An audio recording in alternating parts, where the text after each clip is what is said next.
V9 న్యూస్కి స్వాగతం. నా పేరు కిరణ్ కుమార్. ఇప్పుడు హెడ్లైన్స్.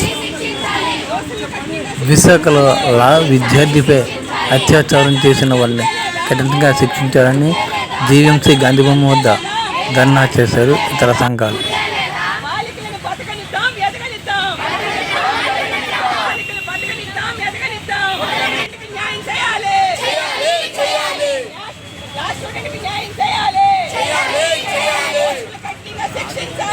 ఫోన్లు ఇస్తున్నారంటే ఎలా పడితే అలా వాడుకోవడానికి కాదు, చదువు ప్రకారంగానే వాడాలి. అండ్ అమ్మాయిలకి ఎక్కడ సేఫ్టీ లేదు సార్.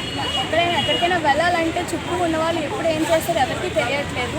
ఎవరిని బట్టి వాళ్ళని గుడ్డిగా నమ్మితే సరిపోదు సార్. ఇక్కడ చాలా జాగ్రత్తగా ఉండాలి. అమ్మాయిలు చదువుకునే చోట్ల ప్రతి దిక్కులో అబ్బాయిలు తిరుగుతున్నారు. డ్రగ్స్ అన్నీ ఇక్కడ అవైలబుల్గా ఉన్నాయి సార్. బార్ షాపులు కూడా ఎక్కడ పడితే అప్పుడు ఉన్నాయి సార్. ఎప్పుడూ యాక్షన్ తీసుకోవట్లేదు.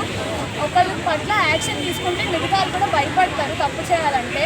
అమ్మాయికి తప్పు జరిగిందంటే అమ్మాయి ఎందుకు బయటకు వెళ్ళాలని అమ్మాయిలే తిడుతున్నారు, కానీ పేరెంట్స్ అబ్బాయిలు కూడా చెప్పాలి సార్ అమ్మాయిల పట్ల ఎలా బిహేవ్ చేయాలా అనేది.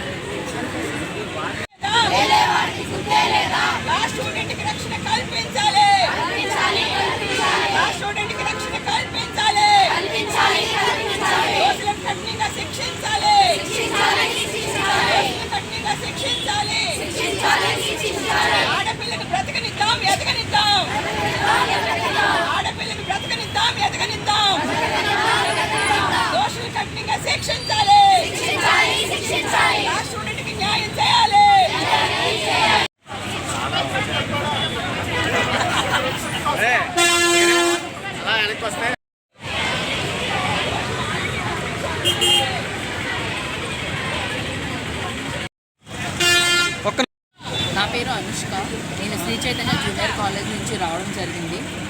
ఆడపిల్లలకి రక్షణ లేదనేసి మా కాలేజ్ నుంచి ఎంతోమంది ఆడపిల్లలు దానికోసం పోరాడడం కోసం ఎస్ఎఫ్ఐతో పాటు ర్యాలీ చేస్తున్నాము. ఇక్కడ ప్రభుత్వం నుంచి ఏ ఒక్క సహాయం కానీ ఏ ఒక్క రెస్పాన్సిబిలిటీ కానీ ఏమీ లేదు ఇక్కడ ఇంకా. అండ్ ఆడపిల్లలకి రక్షణ ఇవ్వాలనేసి ఇక్కడ మేము ర్యాలీ చేస్తున్నాము. ఇలాగైతే మన వైజాగ్లో ఆడపిల్లలు బయట నడవడానికి కూడా ఇబ్బంది పడుతూ ఉంటారు. ఆడపిల్లలకి అతను ఎవరైతే ఆడపిల్లని అలాగా అత్యాచారం చేశాడో అతనికి శిక్ష పడాలనుకుంటూ మేమందరం ర్యాలీ చేయడం జరుగుతుంది ఇక్కడ. దానికోసం మాకు అన్యాయం జరుగుతుంది. అందులో ప్రభుత్వం మా ఈ ర్యాలీని చూసి ఎలాగైనా మాకు న్యాయం జరగాలని కోరుకుంటున్నాం.